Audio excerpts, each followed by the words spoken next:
Kabinet Reformasi Pembangunan, para bersilaturahmi dalam rangka rapat kerja. Kami berterima kasih atas resmi Rakernas Depdikbud 17 sampai dengan 19 Mei 19 yang terarah dan sistematis. Kita tingkatkan pendidikan dan kebudayaan dalam pemberdayaan menuju pembangunan masyarakat madani. Keempat, Rakernas dilaksanakan dalam bentuk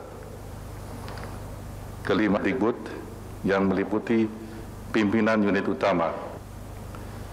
Bapak Presiden yang kami hormati, tahapan kerja yang jelas serta dan membukanya secara resmi. Terima kasih. Wassalamualaikum. Bismillahirrahmanirrahim. Subhanahu wa ta'ala. Kita 29.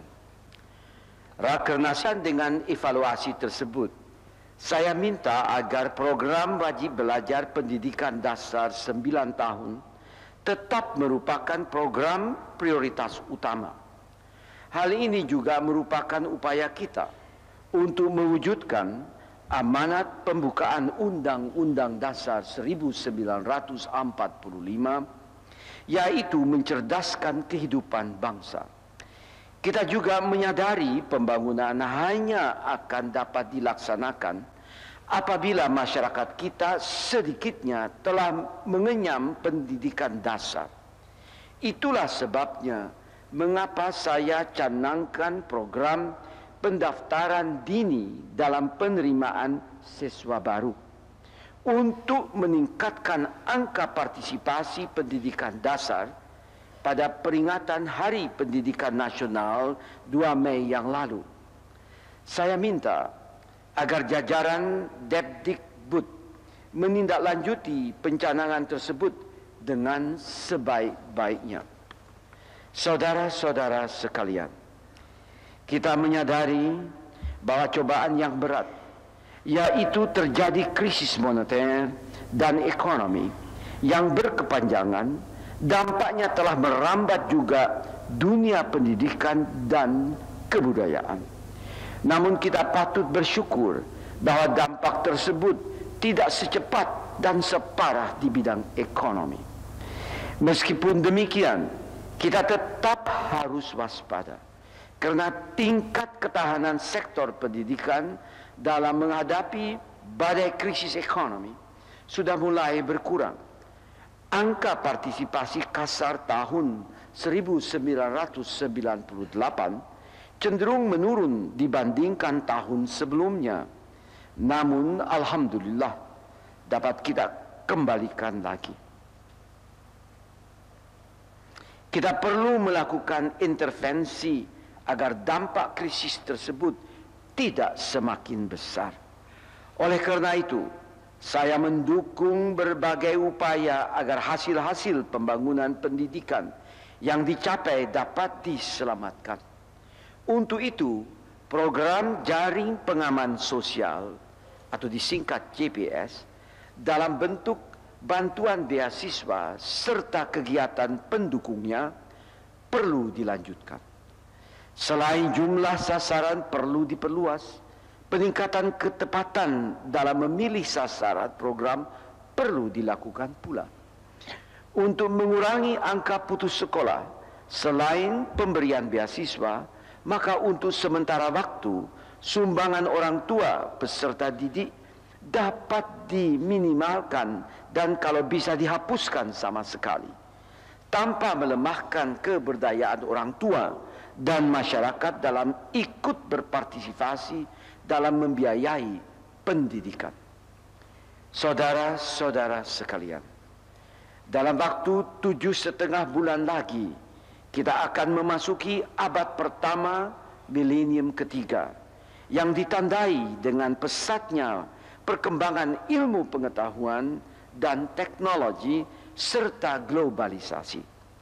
Dilihat dari dimensi masa depan, pembangunan pendidikan dan kebudayaan akan menghadapi tantangan berat, yaitu globalisasi yang semakin keras. Untuk itu, kita dituntut untuk meningkatkan kemampuan daya saing bangsa agar mampu berinteraksi dan berkompetisi antar warga dunia dalam segala dimensi.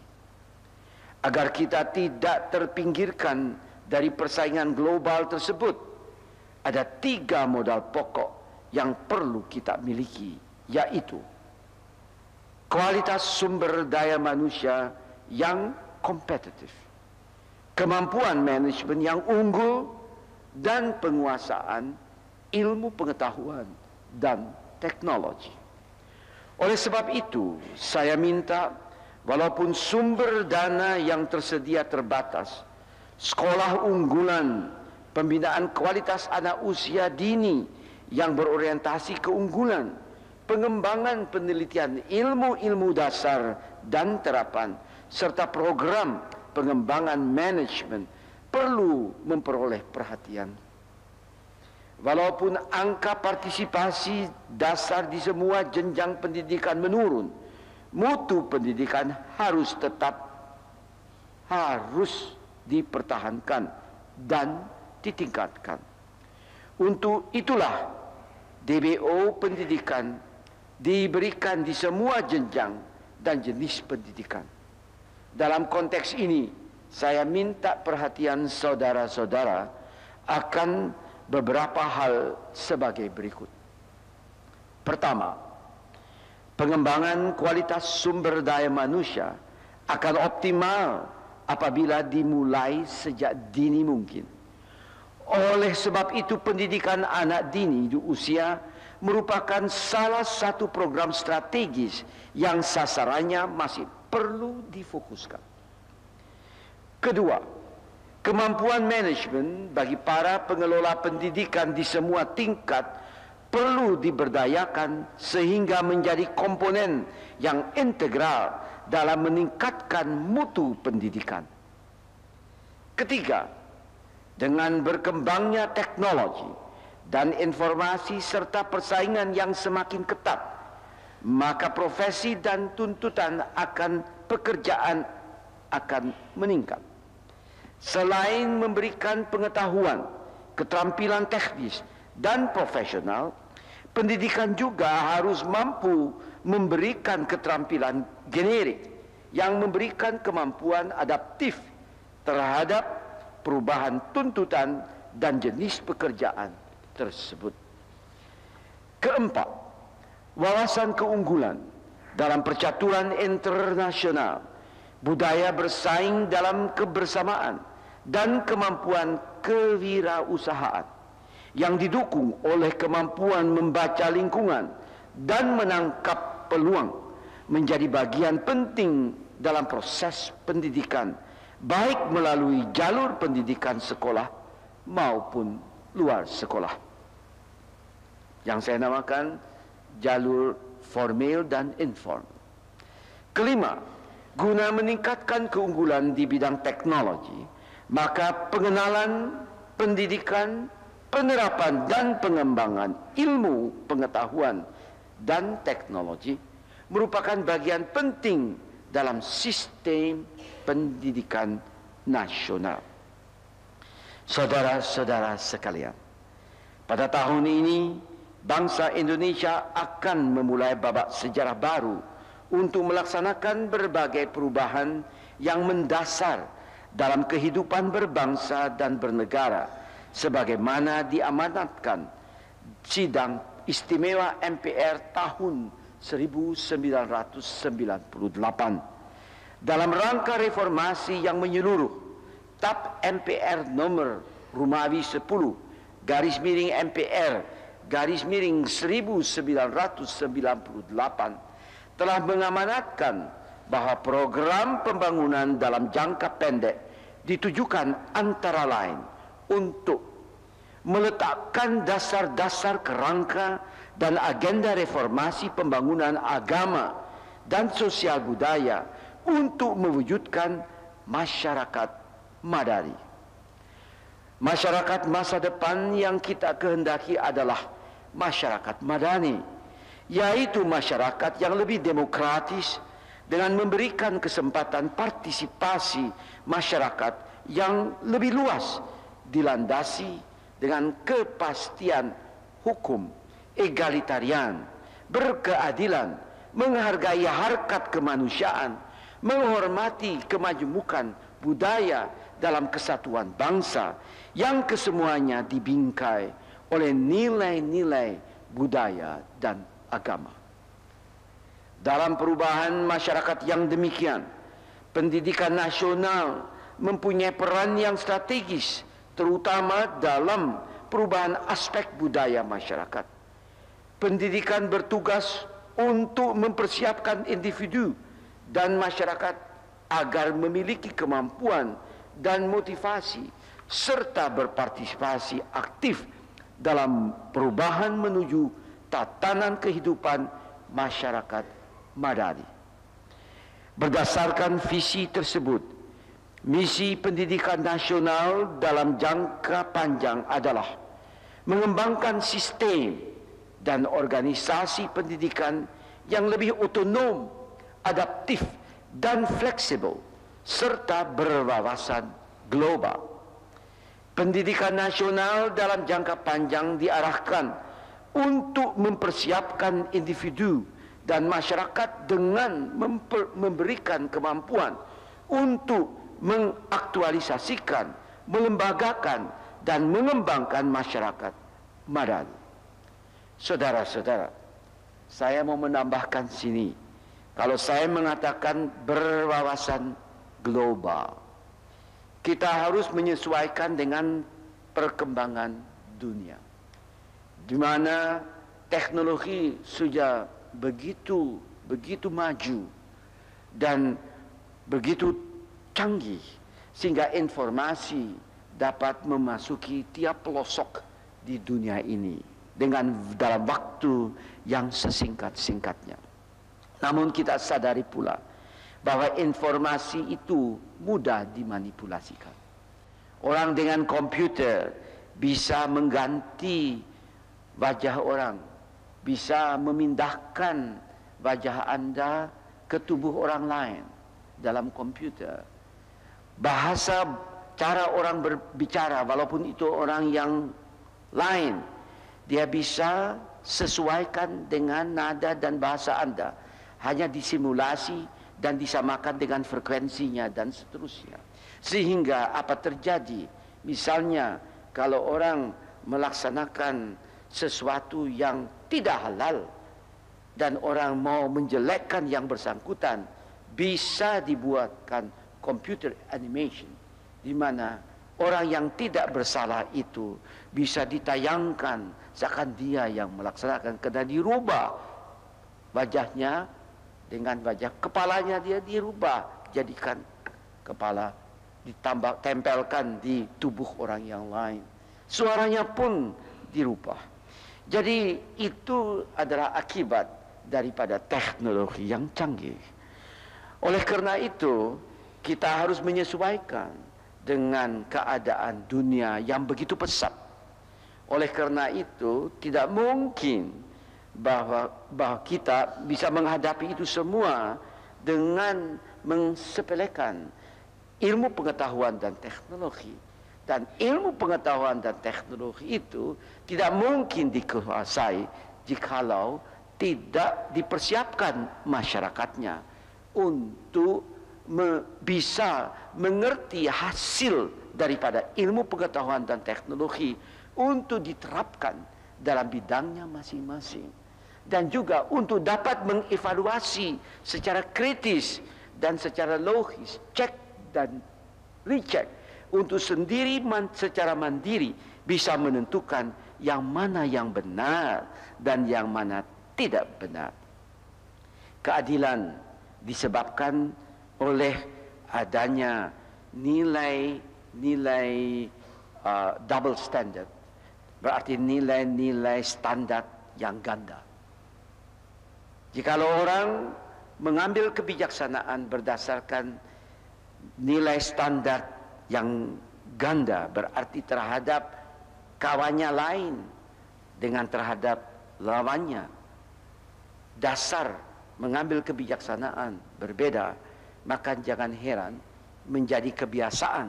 Akibatnya ialah berkembanglah yang namanya ketidakadilan. Orang yang bijaksana harus mengambil tolok-tolok ukur yang sama, tidak mengambil political nilai kebijaksanaan yang ganda, harus sama, baik untuk lawannya maupun untuk kawannya. Hanya secara demikian kita bisa menegakkan keadilan itu. Jadi saudara-saudara, itu pun membutuhkan pendidikan. Kita menyadari di seluruh dunia manusia sama diberikan oleh Tuhan Yang Maha Esa 24 jam tiap harinya. Di mana-mana perbedaannya adalah produktivitas daripada manusia tersebut dan efisiensinya. Manusia ada bisa melaksanakan dalam 24 jam lebih banyak daripada yang satu, justru mungkin dalam 1 tahun, mungkin dalam 1 minggu, mungkin dalam 1 bulan. Berarti pemasukannya lebih tinggi, bukan karena keterampilannya dalam hal ini lebih tinggi atau intelligence quotientnya lebih tinggi daripada yang lain saingannya. Tidak, karena kecocokan, compatibility dari budaya dan keterampilannya itu lebih tinggi. Karena disadari bahwa compatibility, kebudayaan seseorang harus cocok dengan penguasaan orang tersebut dalam bidang ilmu pengetahuan yang dia tekuni. Berarti keterampilannya harus cocok, harus harmonis, harus compatible dengan budayanya. Nah saudara, kalau kita harus berwawasan global, berarti kita harus kembangkan produktivitas dan efisiensi kita dalam melaksanakan tugas masing-masing, sehingga bisa bersaing dengan bangsa-bangsa, antara bangsa-bangsa atau masyarakat dari bangsa-bangsa yang lain. Dan disitulah bersaing berarti bisa menghasilkan produk yang kita andalkan, yang unggul, yang memiliki kualitas yang lebih tinggi, dan bisa diberikan dalam pasar dalam waktu sesingkat-singkatnya, dan ketiga dengan biaya dan risiko yang serendah mungkin. Dan tentunya itu hanya mungkin jikalau efisiensi dan produktivitas kita adalah tinggi, atau daya saing kita di dunia internasional tinggi. Nah, di sini kuncinya. Itu hanya mungkin jikalau budaya masing-masing dan budaya masing-masing itu sangat ditentukan oleh budaya di daerahnya masing-masing, dan budaya itu sangat ditentukan pula oleh agamanya masing-masing. Jadi disinilah yang dimaksudkan kita harus memperhatikan kebudayaan di tiap daerah masing-masing, di tiap provinsi. Dan kita harus kembangkan kebudayaan daerah itu. Justru bukan untuk memecah belah bangsa Indonesia, justru untuk memperkuat daya saingnya. Karena saya buat eksperimen, sering saya katakan, teknologi pertanian dari Sabang sampai Merauke sama. IPB bisa memberikan resepnya. Inilah teknologi pertaniannya. Untuk menanam padi, apa saja, dari Sabang sampai Merauke sama. Tapi bukankah kebudayaan dari Sabang sampai Merauke beraneka ragam? Tidak dengan sendirinya dari Sabang sampai Merauke, karena diberikan teknologi yang sama untuk pekerjaan yang sama, maka outputnya sama. Ada kalanya di beberapa tempat tidak seproduktif dibandingkan dengan tempat yang lain.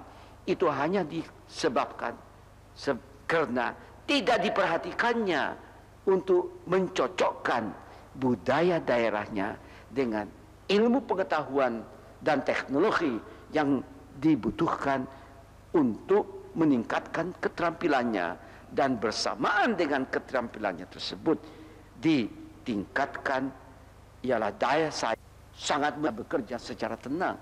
Jadi perangan wanita itu mungkin kalau kita demikian halnya dalam memberikan alokasi, dalam menilai, ialah tolok-tolok harus kita jawab.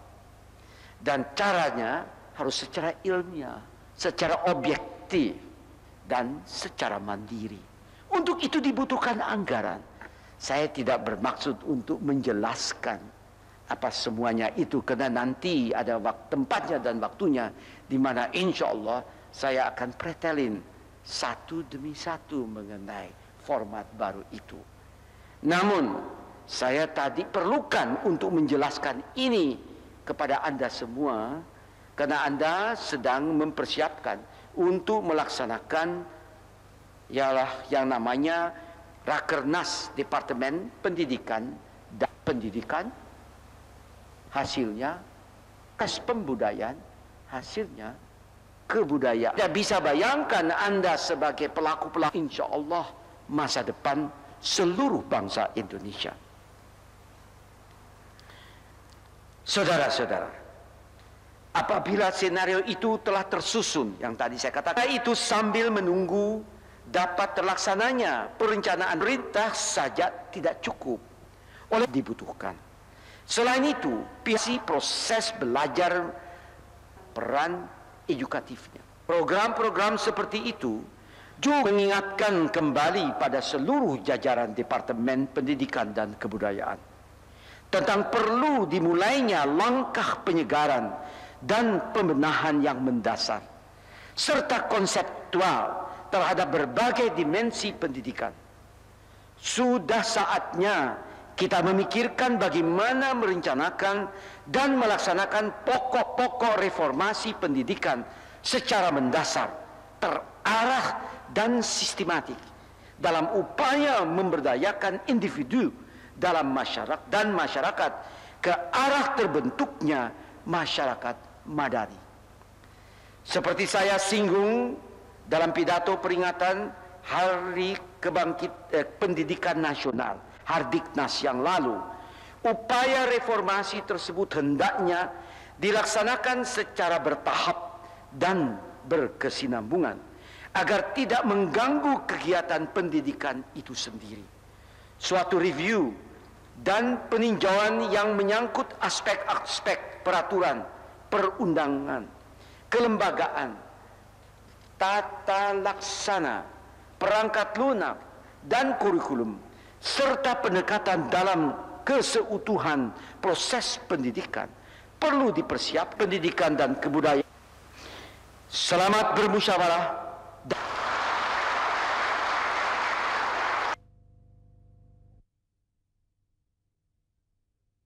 Tersebut kita menghendaki agar pendidikan benar-benar dapat mencerahkan kehidupan intelektual, estetik,